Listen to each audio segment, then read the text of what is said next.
don't really know. This looks like it held pretty good, right? I think part of the reason that you didn't get much more movement on this was because this thing I think was priced at like 46 and then opened at 70 or something like that. I didn't actually see the opening print itself. It was like 75. What was it? It was like 75. Okay, so we must not be picking up all of the information here, because it looks like that this opened at 65 and went as high as 70, but that was the first minute there. So in any case, it opened up way over its range. And I think that what happened is you just kind of had some stagnation here the rest of the day. Now, what I'd love is to get someone that actually traded this today. I know Andy was talking about how his daughter uses this for something. So as a result, he was probably going to trade it. That would be a good question to ask him if he does in fact show up today. Otherwise, I'm not really sure. My best guess would be that this opened so much higher than what it was priced at, that's why it didn't really have a whole lot of action. Oh, sorry. Hang on one sec. Let me go ahead and mute my phone, which really has been going off this afternoon. All right. And one more sec.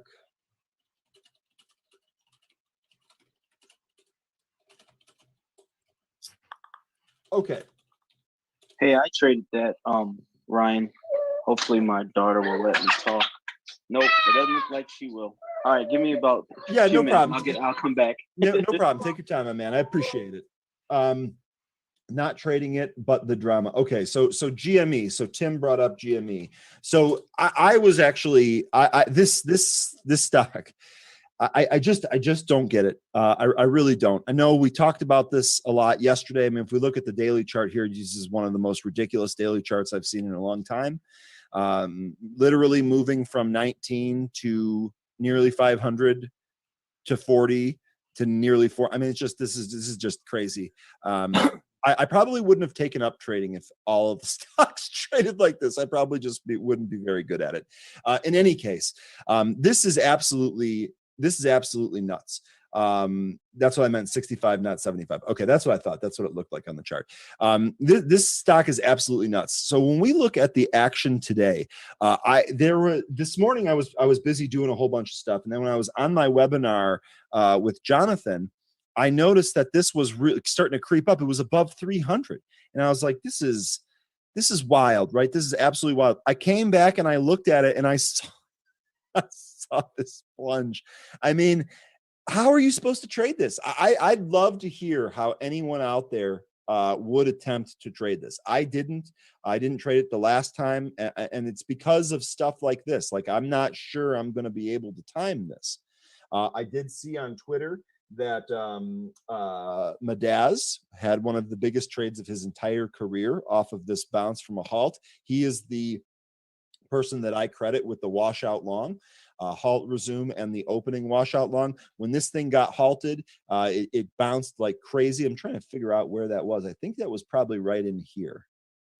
264 looks like it bounced. I mean, just absolutely crazy. So I didn't trade this bounce actually from down here from 172 back up to around 269. That looks crazy too. Didn't trade this myself. Wouldn't trade this. Have no idea where this is going, but this is drama. This is madness. Does anyone else have? Let's see. Let me read some of the comments here. Crazy GME. You got that right. Not trading it, but the drama. Yes, sir. If it would have been. If I would have, this is a confusing sentence. If I would, I think you meant to say if I would have, it would have been 1 to 5 shares only, just cause. Yeah, really, if you're going to trade something this volatile and this crazy, definitely reduce your size. I mean, I could try to do some type of TA on this, but I mean, look at the last attempt that I tried here with. I mean, this didn't do anything. Right, this didn't do anything. I mean, I guess let's take a look and see. Let's extend this out. I mean, I guess maybe some of these levels were in play, but I don't know. When you have something that's moving like this, take tech and throw it out the window. At least for the most part. Maybe just some of your near term tops and bottoms for near term support and resistance, but otherwise, I mean, I don't know. It's way too crazy. Actually looks like it did kind of bounce off of the top of this fib range in today's session. Maybe there is a secret to this. If there is, I haven't figured it out. If you guys know what it is, let me know. It's not GameStop, it's GameStart. That's actually not bad. Now it was just fun to watch. That's all. So yeah, I mean, this is fun. Did anyone trade GameStop today? Nope. Nope. If you're doing this, you're going against the big guys. Yeah. See, and big computers. You know what, David? That's a really good point. That's a really good point. I think that when stocks like this get this hot and when they're in the news, there's more and more and more people, including computers, actually trading that. And if that's what your competition is, you're gonna make it difficult on yourself. I look at this and I think I can't help but think, wow, if you trade this correctly, the profits can be insane. And part of that is true, but at the same time, how confident are you that you're going to be able to trade this correctly? I mean, I'm certainly not myself. And I don't necessarily want to make it more difficult for me to successfully trade. So I mean, if anything, you use it as a learning experience to know that you can't do this. Like after those huge red bars and you got the small green, well, guess what? Lots of people thought that was going to be the bounce. That wasn't for. I mean, I had to work some today, so but from 340 down to what, 160 or something. Well, yeah, right there in the middle. Guess what? A lot of people thought that was going to be the bounce. So a lot of people the retailers lost money in there while the computers were still winning all the way down there, right? Yep, and that's a really good point. And that's you're literally highlighting exactly why I don't take trades like this. It is fun to watch though. And Tim, to go back to your point, if I were to do this 1 to 5 shares only, that's Joe. You kind of did that the last time we talked about this when we had Sandman on. You were trading, I think, 10 share lots when the price was $60 a share. So that's the caveat. If you can make this, a small enough position where you're not going to be like, sitting on the edge of your seat, that's one thing. It is fun to watch. The drama's crazy, but for the most part, in terms of system and consistently making profit and consistently making profitable trades, this is not something that I would consider. So I'm actually in it, but I got in at 40, 45, I think, about right around the time that they were doing the hearing. And I actually bought some more while that roaring kitty was talking during his segment of the hearing. And I don't have an exit strategy for it. I'm pretty much just gonna ride it all the way back down to 45, because I do think it's eventually gonna go back down to 45, but I kind of don't really have any expectations outside of that. So that's pretty much just what I'm doing. Okay, I'm not trading it. So I was going to ask you, how did you not sell at 340 if you bought in at 45 on the day of that hearing, until you said I don't have an exit strategy, and you kind of answered my own question. So let me ask you, and I'm not trying to put you on the spot or fight you here, but why would you buy it at 40 and then wait for it to come back down to 45? What's the thought process there? Okay, so I'm, even though most of us in this community for Benzinga are traders, I'm really more of a long-term fundamental, like I have to love the company type of deal. And I'm one of those people who I kind of believe in what Cohen is trying to do. And I also really like the sector that they're trying to basically shift gears into, which is, mobile gaming, virtual reality, all that type of stuff. And so I kind of want to see how far Cohen can take this thing. And that's why I have no expectations. And then once that story has basically dissolved, then I'll just let the shares go. So that's pretty much how I'm playing it. So you're hoping for more of like a longer term play. You don't really have a price target. And I'm assuming that you have a position that's not going to hurt you if it doesn't work out.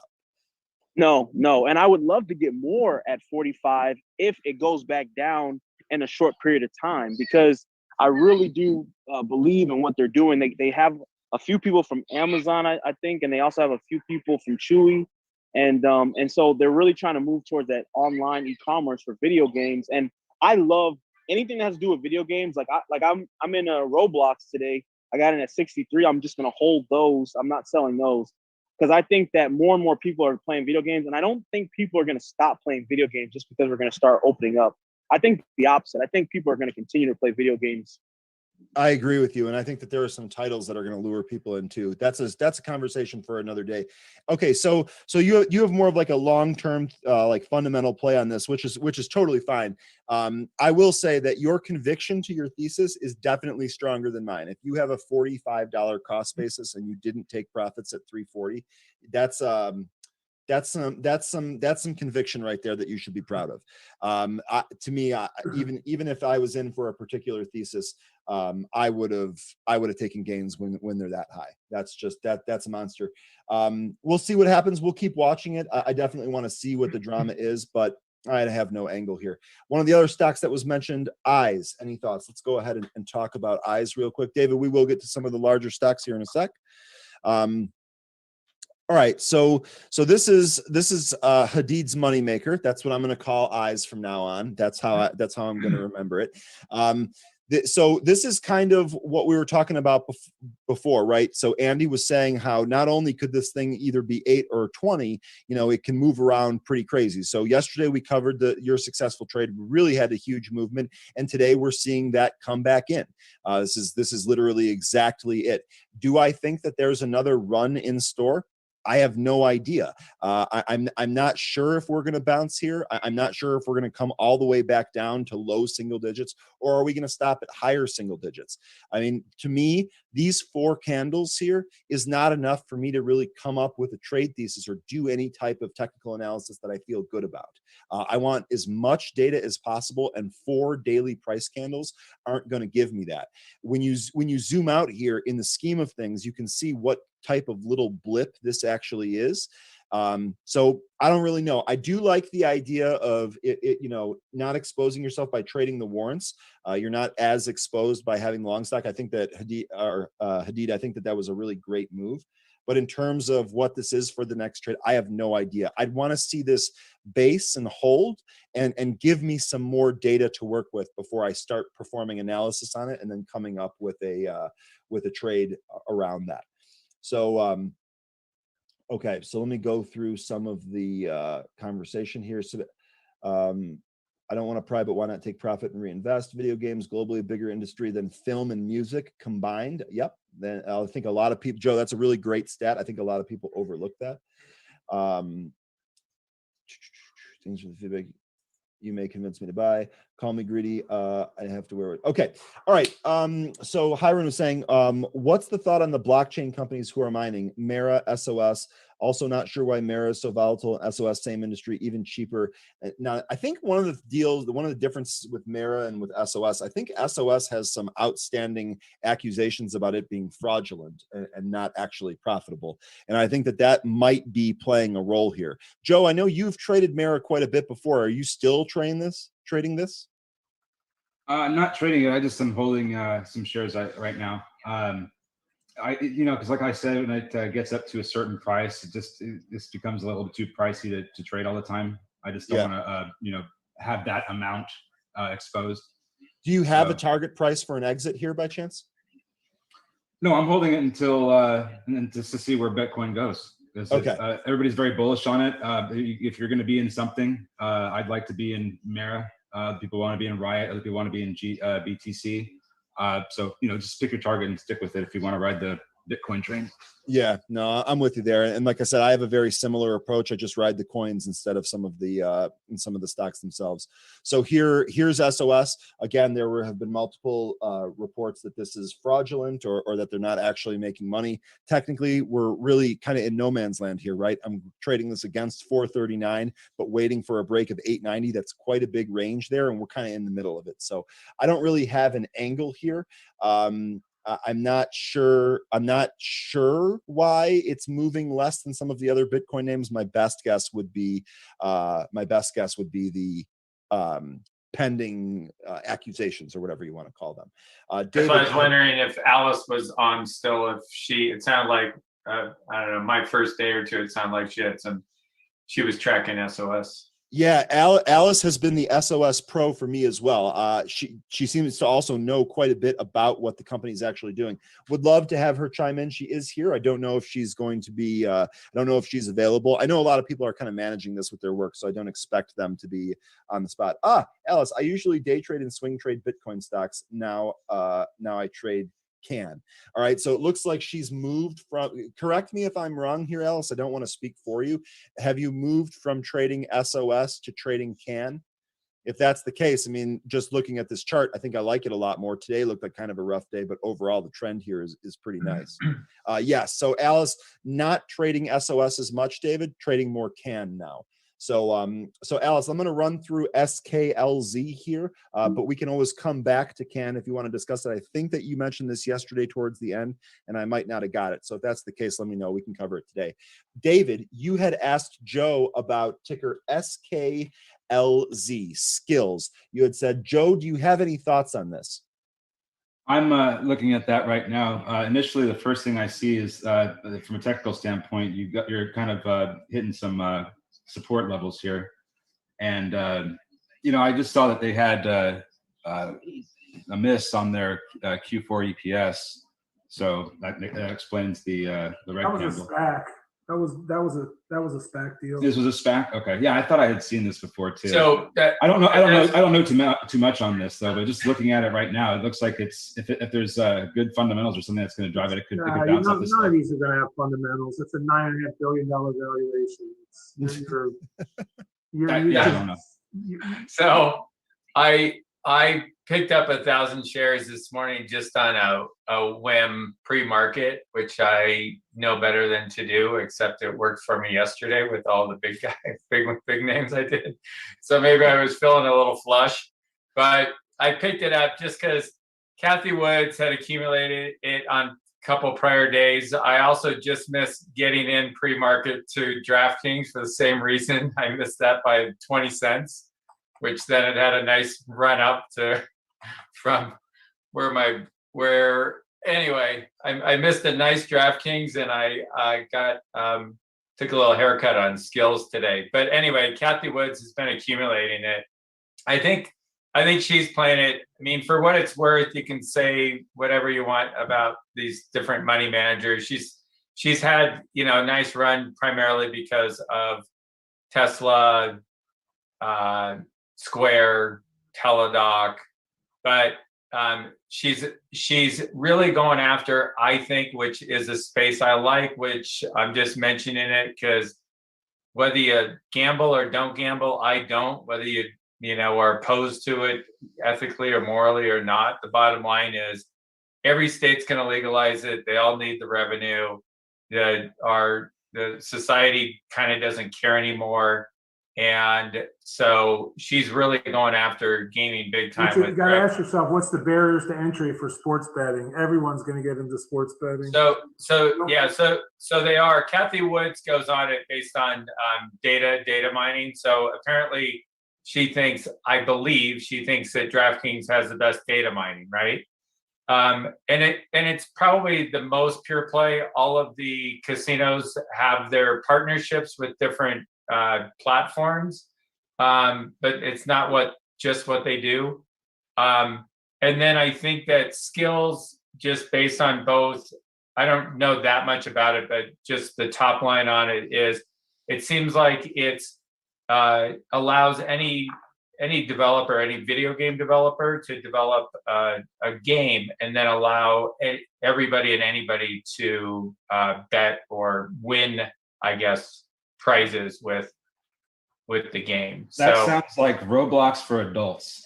So that's the thing is, right? So it's kind of both those themes, right? Video and betting. And I don't pump and dump or anything like that. I just give my opinions on what I have. But Penn is my play for the hybrid between the brick and mortar casino and the betting with their Barstool. So that's kind of what I had gone in on MGM and made a little money early on with the reopening prior to the latest reopening. I got out of it prior to the second wave of reopening spikes. But for that same reason, I mean, they're right. Tons of competition. To me, it's a matter of user acquisition cost. Barstool has it built in with Portnoy, and I don't know what his latest followings are. I don't follow him. I like listening to him. I think he's hilarious. But, yeah, me too. but I think he has like 66 million followers on Barstool, so they don't have to advertise. That's built in. So that's actually a really good point, David. And that's one of the reasons why I think Penn is one of those online betting leaders. I like Penn. Penn and DraftKings. I would say those are probably my top two. Looking at this right here, I agree with Joe. We are kind of at some pretty strong support here. If I were taking a new trade on this, I'd trade this against 22.85 as my downside stop, maybe a little bit less than that, maybe 22 even. But I would be hoping for a breach of the high here around 45 and then perhaps a little run. I don't know that that's going to happen. What's your horizon on skills here, David? That's why I bought it, because it did look like it's got some support here, right? And the fact that Kathy Woods will probably, she'll further support it from here down to 18, right? So I mean, I don't know. Do you know that for sure? I don't know that for sure. That she'll further support it? Yeah. Oh, I think she will. Okay. So I mean, that's kind of. So that's where I was going with that is that's got to be part of your thesis, right? You think that she will. As far as I know, she's not. Yeah, no. For me, I just started following ARC like a month ago. I'm kind of late to the game on it, but I don't just like wholesale, buy into what somebody's doing. I think that a lot of what she's doing is 5 to 10 year time frame, which I think is awesome. But that's longer than what I want my time frame to be for what I'm doing right now. Sure. So I'm trying to kind of pick and choose my shorter time frames on what she's buying that fits in with what I like for shorter time frame stuff. And so this kind of fit it. I had bought some just for a day trade a while back when it went from like, I don't know, 30 something to 40 something, and I just, when I got into it, I thought this was stupid, but I made some money and I just got out. So, that was between 30s and 40s, and now it's at, 25. Yeah. So I like the idea of buying it on the support in hopes that it actually reverses and goes towards the highs. Just have a plan in case it doesn't. Taking a look at some of the others that we were just talking about in terms of leaders, Penn is actually one that I really like. Definitely extended. And I think we talked about this the last time when the coronavirus was in full effect. A lot of these Barstool guys were buying this up around 4, and here we are at 120 points higher. I own it at 475. You own it at 475, or you did, right? I did, yeah. You did, yeah. I had 50,000 at $4.75. So forgive me for labeling you this, Andy, but the smart money was in single digits. Yeah, you guys are really late on some of these themes, but I'm not saying they don't go higher. My game is to be in the theme before the theme becomes apparent. So, right. So it's the Wayne Gretzky approach: skate to where the puck is going, not to where. Yeah. I mean, they can go higher, and they probably will because they attract money. But the easy money was made on those. Now it's the hard money. Now it's going to be very hard to juice up the valuations in these things. They're so expensive on a fundamental basis. So. And there's a lot of players there's so many more players in the sports betting space that you guys don't really even know about. William Hill, which is one of the largest in the world. There's the guy that bought what's the ticker? William Hill. I don't know. It was a UK company. It's one of the largest. And then the FanDuel was bought out by the Stars Group, which trades on the Irish. That's one of the large. I mean, there's huge players in this space other than the ones you guys follow. Do you guys want to keep talking about this? Because I'll address those. Is anyone else interested in talking betting still?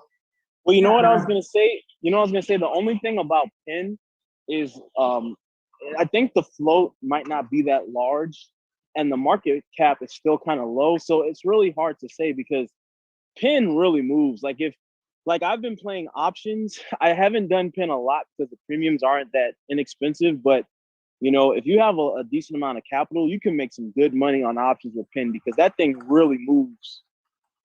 So I made some money on William Hill when I first learned about it. I'll have to. What's it at? 376. Well, hold on, David. Andy, is this the actual ticker for the same William Hill you were talking about? I don't think so. No, it got acquired. That might be the UK side of it. Yeah. But the William Hill's like around 12 was yeah, it was on the bulletin board for a while. A name that I not in now, but I was in around 3 was Inspired Entertainment. That's a sports betting play on esports. What's the ticker? INSE. It's called Inspired Entertainment. It's founded by the original Scientific Games guy, the lottery guy.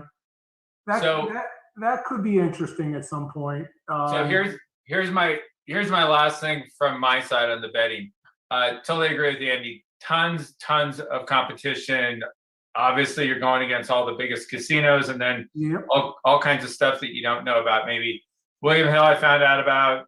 Traded. I think it actually got acquired by one of the casinos, and I sold it that day. So, like, I sold it that day or the next day. So that was a nice, like, quick. I don't know. I was in it for like a month. Yeah. But what I think is the betting. It's all about mind share, and so DraftKings has the mind share. FanDuel's has been around as long as DraftKings. They tried to merge. It was going to get axed for antitrust, but FanDuel's is. They're doing I think that I don't use any of these platforms, but from what I could get, I think they have just as good, they were both daily fantasy stuff. They probably have just as good of a platform. Their tech's probably just as good, but they're spending as much money as DraftKings, but they don't have the mind share that DraftKings does. Like with DraftKings just doing the UFC stuff, like all that type of stuff is mind share. Yeah, but you're talking about a company that sports betting is 10 times the size it is overseas with soccer and soccer and auto racing and Grand Prix and tennis. I mean, FanDuel was bought out by a company called the Stars Group, which traded on the U.S. exchange. Then it went over to the Irish exchange. It's got a massive market cap now. Is there a ticker we can check for that? I forget the name of it. It's called Flutter. Yeah, Flutter. That's right. Yeah. Flutter. So Flutter bought that. And they also have the largest market share right now as far as online gaming, online gambling. That's the biggest one I think in the world. So believe it or not, Flutter. DraftKings is second. Yeah, Flutter's the biggest. Yeah, so it's the technical category is iGaming, right? So. But the other thing is it's not necessarily an either or. If you think it's going to grow, you kind of pick your leaders. I agree. It's late to get in. I was training Penn long time ago, not at 4, but more in the mid 20s to the mid 40s. Yeah, that was just like you. When I went into the mid 40s, I think my last trade was getting out at like 55 or something. Before then, I got back in, a couple months ago, but because I was just like, how far can this thing go? But then it just keeps going, right? So Andy, you have any names for that haven't gone in this sector or theme yet, or are you just on to another theme in general? Inspired owns is okay. I like it in the 3s or 4s. I'm a value guy, so it's really hard for me to get super excited about the space. But that was founded by the Scientific Games guy. So Lauren, I don't remember, is Lauren Weinstein or Lauren. But anyway, that one was founded by that guy. What was the ticker on the company? I'm sorry, I missed it. INSE, Ida, Nancy, Sam, Eddie. So they set up like virtual games that you can bet on. And they do a lot, but a lot of their business is tied to gaming in the UK bar scene. Mm-hmm. So it's legal to bet in bars in like the UK, at like pubs on, like trivia and stuff like that. So they have a lot of like slot machines and that kind of stuff. So that part of their business has been down, but it's an interesting story. They've done it. I mean, they actually are kind of one of the leading guys that no one talks about, but I'm not really in it at the moment. I like it cheaper maybe. But I could see someone coming and buying them out for sure. So when you say I'd like it cheaper, how do you figure out what price is going to work for you? Can you walk us through that? Okay, so when you say cheaper, is $6 cheaper, $5? Yeah, I have it on my machine. So let's say the market cap to me right now is, the market cap's 179 million, and they're doing about, I mean, they're trading at less than 1 times revenue. They're about 194 million in revenue. That's probably more revenue than most of these ones that are trading at $7 billion valuations are trading. And they're losing a little bit of money. The market cap is low, you know, so it's got to get its market cap up to attract institutions. You know, right now it's in that no man's land where it's considered a microcap name, and it has to get its market cap up at least to 400 or 500 million before the people that look at DraftKings and the people that look at Penn, you know, I try to find names that I think institutions will start to notice. So you know, I'd like to see the market cap get up a little bit. Maybe they issue more stock, maybe they make an acquisition.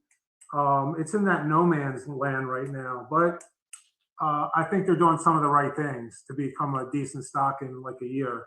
I mean, you guys are looking at stuff day to day. I look at stuff, you know, 6 to 18 months out for what I look for. You know, it's just a different approach.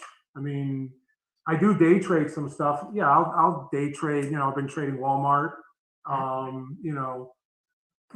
trade a lot of stuff, but on valuation parameters and what I think a catalyst can be, you know, those are 2 different things. I think a lot of the names that you guys are looking at are dangerous to me. It's not how I created wealth, but it can be done, and everything changes. You know, I think they're dangerous owning these stocks where they are personally.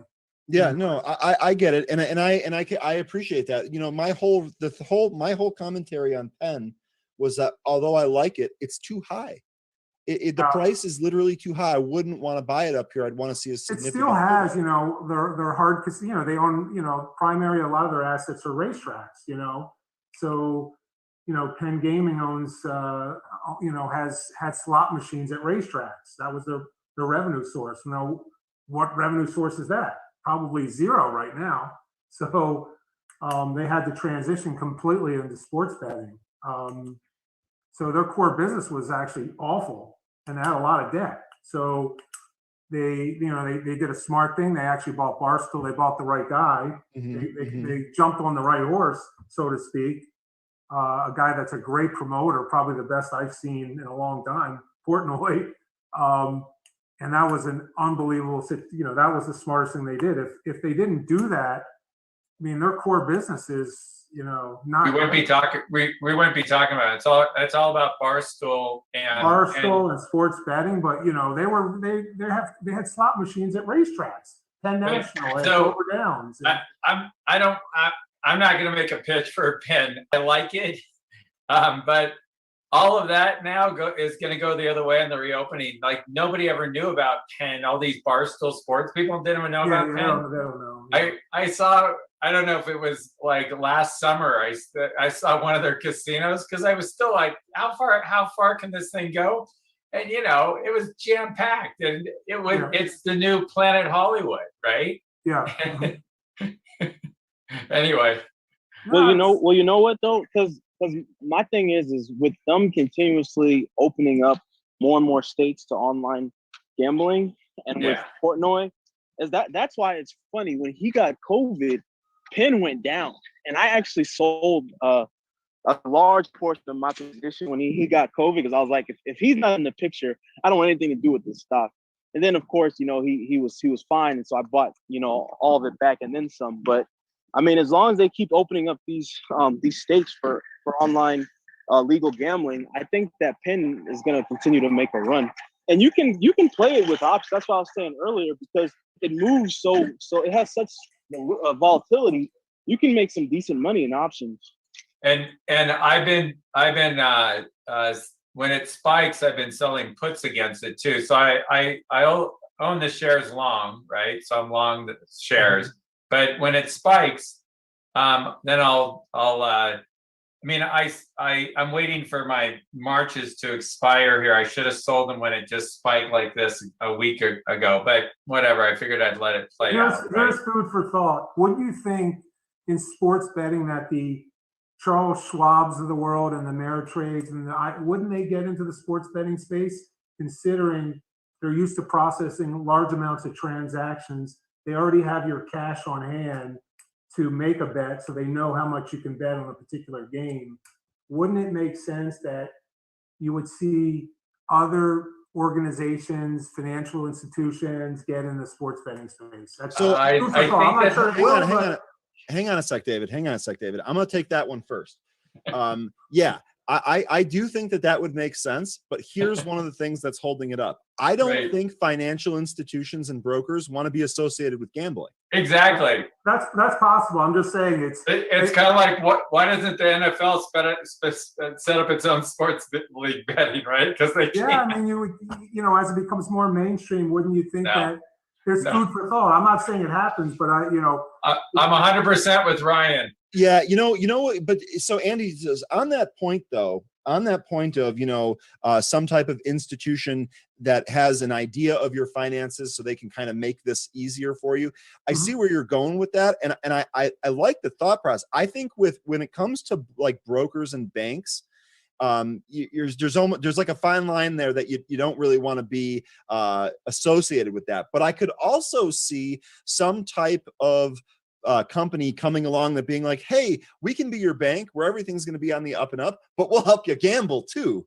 And and that would combine exactly what you're saying. And I mean, there's probably a market for that. Like, I'm just guessing based on if the financial institutions are willing to get into cryptocurrencies and that kind of stuff, then the next transition is going to be, it will eventually be sports betting. So when so PayPal recently got into crypto. So when PayPal gets into sports betting, then we have to reassess this conversation. It could happen. I mean, it's definitely becoming more mainstream, and I think it's going to get more competitive. That's all. That's my thesis, but I'm not saying that won't happen. I'd like to add on Andy's point. I just kind of posted it. Is like, doesn't the negative image of gambling not matter now that states are getting to become okay with it? It does when it comes to investing versus gambling. I mean, look at all the pushback on GME. Who gives a shit if everybody wants to gamble all their money on the stock market versus going to a casino? But they have a hearing on GME. That was ridiculous. Yeah, I mean, completely absurd. It's so there's no way. I'll just say on the record, there is no way in my lifetime, and I might die tomorrow. But if I live 30 more years, there's no way in my lifetime that's going to happen. Like, but if you want to leverage, the amount of data that a company has on you, I mean, that's why I like Rocket long term, not for some short-term short squeeze. As soon as a company does your mortgage like Rocket does, and SoFi was refinancing all the student loans, now they know everything about you because you had to give them all your info, right? Yeah. Now they can cross-market all the financial instruments. So SoFi is doing that. And Rocket is starting to do that, but nobody knows about it yet, which is why it's still heavily shorted. But just FYI. Rocket makes good money. Of course. It's a good fundamental company. So. $9 billion last year. It's crazy. It's almost like they lost $9 billion the way it's 40% shorted. I agree. I'm an earnings guy. I'm a financial guy. So David, did you think David, did you think that cannabis would be legal in your state in your lifetime, or were you saying the same thing about that too? To be a smart ass. Excellent point. Oh no. That's an excellent point. So I grew up in California. So Humboldt County, before you were born. Yes. I know about Humboldt. So look, one of the things I constantly try to do is the more I age, the more I try to look at what younger people are doing. It's funny how that works. And it's to put always a struggle to put my bias to the side. The reason why I wanted to talk about the overall market today, if anyone's interested, it's very hard for us OGs to not look at what happened in 2000 and 2008, 2009. When you look at the charts going hyperbolic, and it's very hard for us to think, oh, buy the dip here, okay? But when you look at so I zoomed out last night, right? I did a max. This is why, Benzinga just shot me an ad today. Hey, do a lifetime thing. I'm like, you got to put the indexes on here. I got to be able to draw my Fibonacci's against the indexes, right? But if you look at these charts going straight up, I've been in tech for 30 years. I do my own thing in tech now, but I was right in the thick of the .com from 1995 when you had to get the Netscape browser on a floppy that you guys don't even know what a floppy is. I do. Yeah. I'm being a little facetious, but I would hope not. But anyway, I mean, you would go, oh, get on the internet. How do I get on the internet? Well, you got to get this floppy to get the Netscape browser to get on the internet, right? But from 1995 to 2001, I mean, it was 5 years, from 95 to 2000. It was nothing but the charts looking like they look. And so if you've lived through that, then you know that this kind of chart that we're looking at, it can reverse. And this might be the beginning of it. But this could just be another great dip buying opportunity. So this is where I kind of was today. It's where I was yesterday. It's why I was in a one-day trade yesterday with those stocks. It worked out great, right? So, but if today was just the breather and this is going to be the next, up move because it was just a nice dip, or was that just really the dead cat bounce on the way to the next leg down to another dead cat on the way to next leg down till we, hit where we're going to start to base out? I don't know. That's kind of all I'm asking. Here's my opinion, because I lived through those periods too. Right. So, right. I have tons of internet stories for you guys one day. Right. I started a company called newsletters.com in 1995 at one time it had a $4 billion valuation. I was the founding member. We had over 600 employees. It was a private equity deal that I funded, and it went bust. But anyway, on the note that once these stocks hit their highs, they're never going to see these prices again. They will never ever see these prices in our lifetimes again. Right. Look back.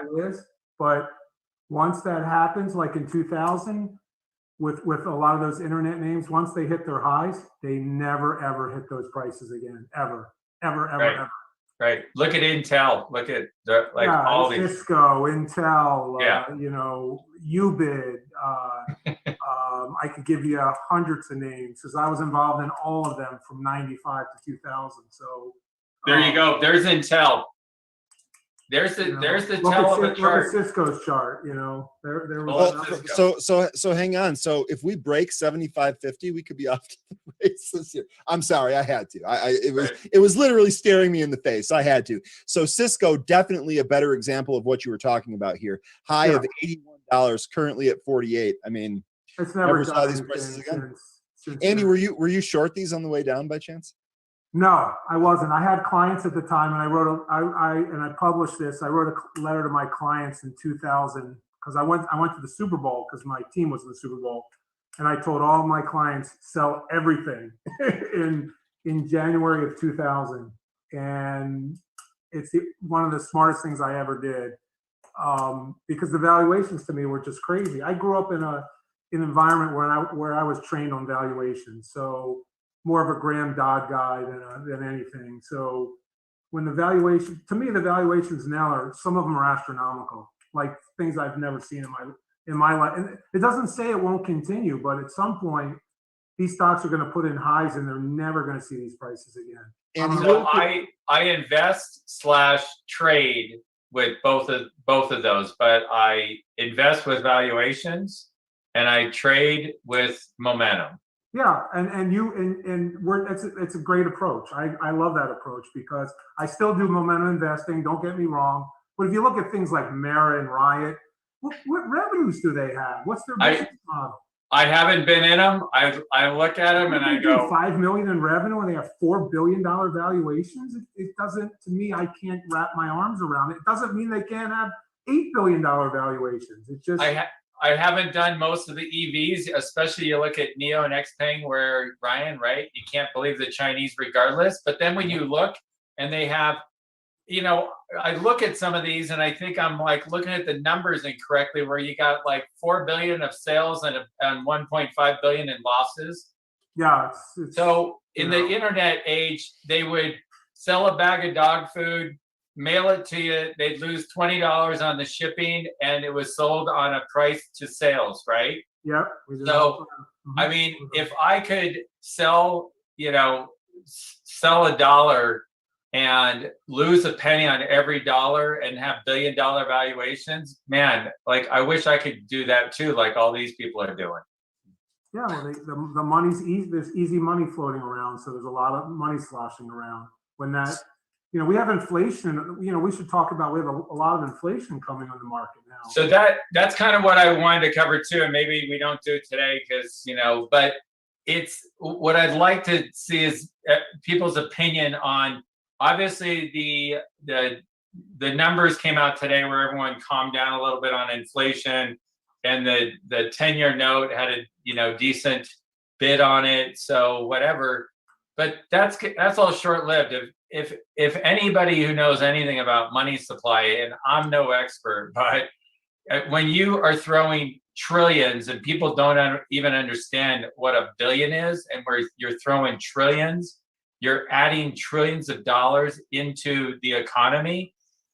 When you have more money than it's supply and demand, right? So more money chasing fewer goods. Well, guess what? The price of those goods go up. That's called inflation. Yeah. And you're already seeing it in oil. Everyone's like, oh, we're going to be driving electric cars. You don't need any oil now, right? And it's like, so now they're talking, we have $60 oil, and they're talking about potentially $80 oil again by the end of summer. And we might have it because the oil supply has been cut, right? They're pumping less, fortunately, so that they can make money. All right, let's save the inflation discussion for when we have more time. We only have 10 minutes left here. There were several things that I wanted to get to, and we're really up against the clock already. Yeah, sorry. Andy, most importantly, I got to know, is it Rams or Titans? Andy, your team was in the Super Bowl in 2000. In 2000, it was the Ravens. It was the Ravens against the Giants. Oh, okay. So that was 2001. That was the 2001. Titans and Rams.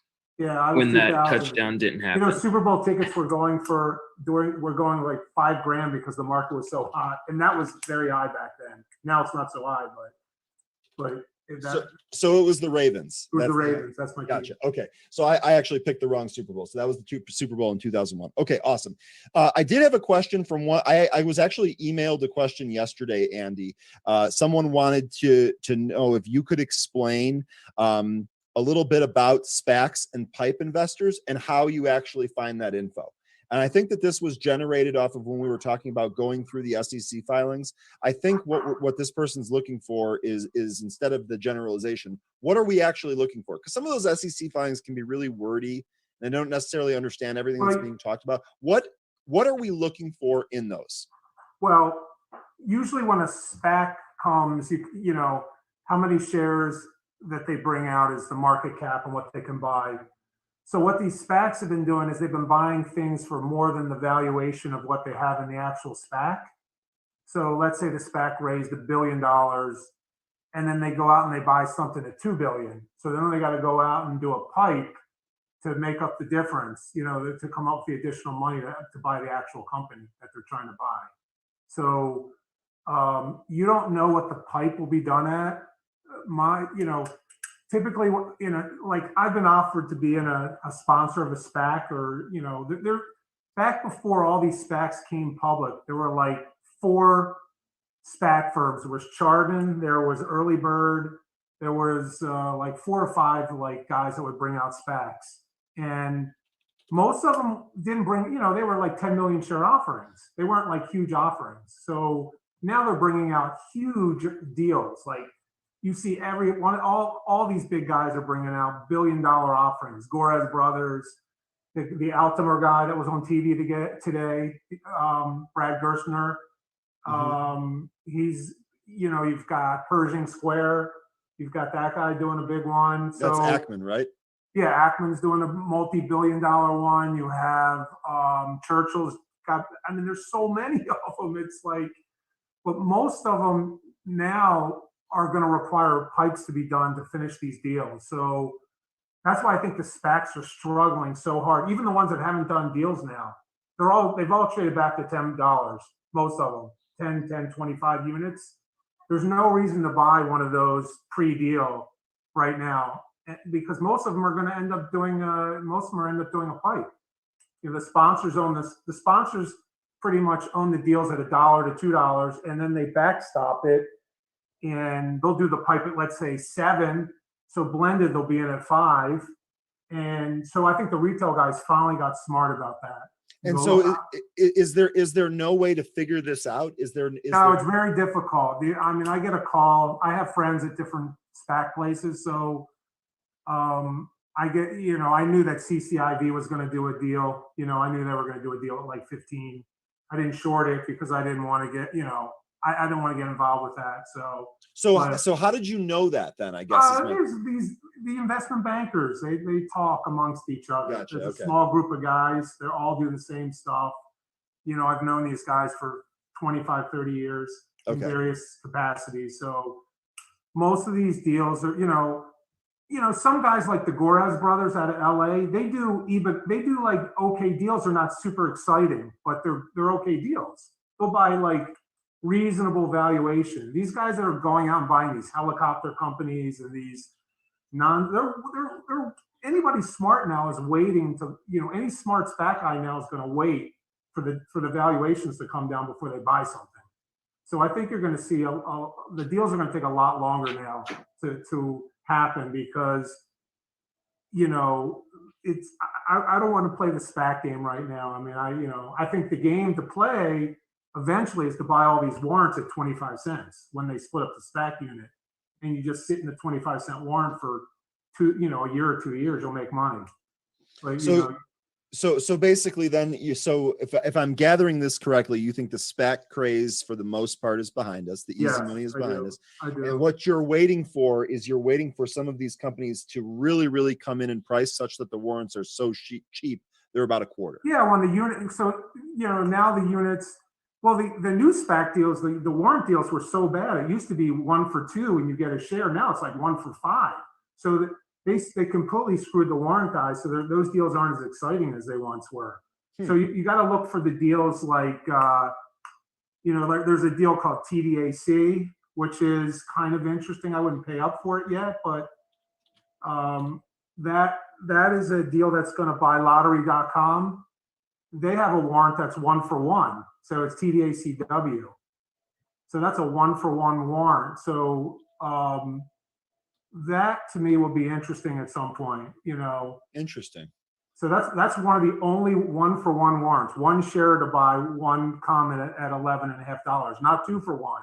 So their structure is better than most.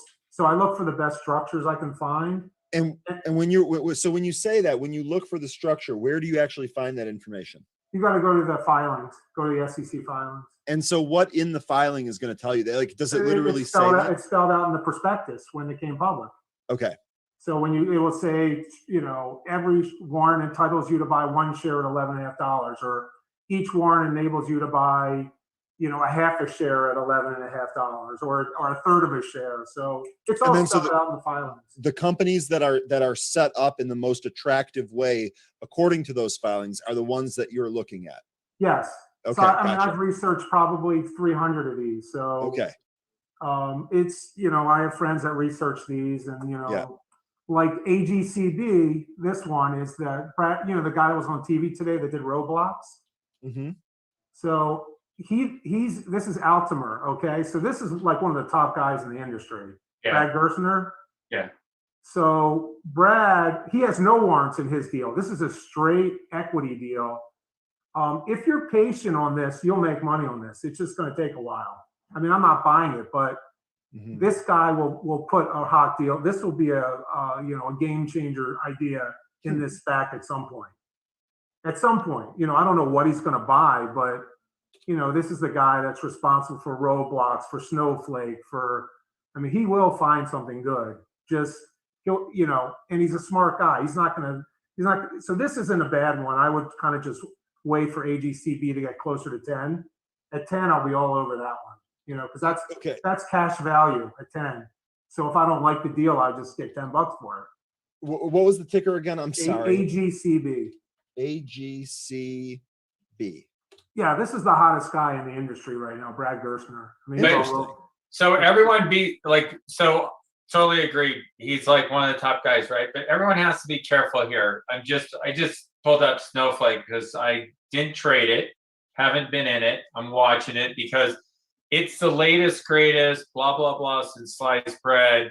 The CEO's like the top guy. They had bribe him to come back, and they gave him $1 million a month or something. I mean, it's crazy stuff, right? I'm not making back to the IPO price. Super overpriced. But so this is the thing is, it just pulled back to, I just randomly, I haven't looked at it for a week, but I've been watching it come back in, which it has, right? And it looks like today it touched again. It's lowest price since the IPO, which looks like the second day. I'm on weeklies. So, which is even more important, right? So you just got to be careful with these. They're definitely trades right now, but Snowflake is going to be like the biggest company to grow into its valuation in 5 or 10 years. Well, that's the time frame these guys have. So you got to be careful on these. Yeah, so trading at 100 times. That's trading at 100 times revenue. So this is the thing. Even the best guys, who actually I think aren't out there to rip you off, but they're out there to make money. And they're, I posted it. I don't know. It's the oldest cliche. It's the stupidest cliche, whatever. It sounds like you're bitter if you use it, but it's true. These guys have tons of money. They're making tons more money. They're getting richer. Yep. So it takes money to make money. That's the guys that have made the most money in the industry are investment banking and private equity guys. And they're making it. They're banking it right now. They're killing it. They're taking advantage of retail investors, unfortunately. So that's all I'm saying. I don't know who's out there, but be careful. Yeah. No, there's 100%. 100%. I actually appreciate that from both of you, because I spend a lot of my time telling people to be careful. There's definitely a lot of money that can be made in this market, but if you're not careful, you can lose it just as quickly, and in most cases quicker. So I definitely appreciate giving warnings. People need to understand what it is that they're buying. And that's one of the reasons why I'm so grateful we have these conversations on warrants and units and SPACs. TDAC, for example, I like the sound of this too. I took a loss on this because I just bought it at the wrong time. Yeah. And it's just that's part of it. So, I actually still kind of like this. Yeah. Eric was saying snow went up to about 390. There's a lot of overhead supply. People got caught. You're absolutely right. And I think if people aren't going to get careful, they're going to get caught again. Now, I'm glad I didn't get caught in snow, because I'd had a much bigger loss than getting caught. You're paying 100 times but it is revenue. What it is. Me, I pay one to 2 times revenue for companies. That's my max. So I've always used a valuation parameter for what I like to buy. There was a day, if you go back long enough, you never even talked about times revenue. It was always times earnings. We've just shifted to what you used to talk times earnings. Now it's times revenue. Well, semis used to trade at five PEs consistently. I wish I could get a times revenue for my business. I would have retired 5 years ago. All right. So we're up. This is it for today. We're going to do this again tomorrow. Remember, tomorrow we're actually going to have the development team on. So if you have any questions about what's in the future or any problems that you want to address, bring them to tomorrow's session. We're definitely going to cover that. I would like to cover inflation in some more depth. I think that's a great topic that we should absolutely dive into. So I look forward to being able to do that. One other thing, and a credit to Joe on this one. This is actually his idea. A lot of the times we're mid-discussion when the hour ends here. And one of the things that we're trying to do here is we're trying to schedule shows, and we're trying to stick around to those. We're starting to stick to that schedule. So what that means is if we're in the middle of a discussion or some type of chart sharing session or something of that nature, we should have another forum to take it to. And I think one of the things that we're going to do is we're going to open up a Discord for whoever is interested, so we can continue these conversations or post charts or post lists or whatever it is, even after this ends. I know when this show ends, there might still be other people that want to discuss these or review those things, and I want to create a forum where we can do that. So look for that. I'm going to come up with some more details. I got to work with some of my teammates to figure out all the logistics of this, but understand that that is in the works right now. So I'd like to be able to create some type of chat room that's just open to anyone, where we can come and discuss these ideas in the future, and I'll keep you guys posted on these shows. So Hadid says, nice idea, Joe. Joe, I agree. That is a really good idea. And I really like Discord, because we can also come up with voice chats. We can post pictures and charts and all of this stuff. So, so that's great. So thanks everyone for joining us today. We are going to be doing this tomorrow. Again, thank you everyone for your participation. As always, Joseph, David, Andy, Hadid, Sebastian, all of you that participate, Tim, Eric, Fergus. I'm sure I'm leaving someone off. I'm going to try not to list all those names, because eventually I'm going to slight somebody. Thanks everyone for the participation. Really, really appreciate it. You are what makes us such a great community. So thanks very much. Remember, until next time, happy trading, and we will see you.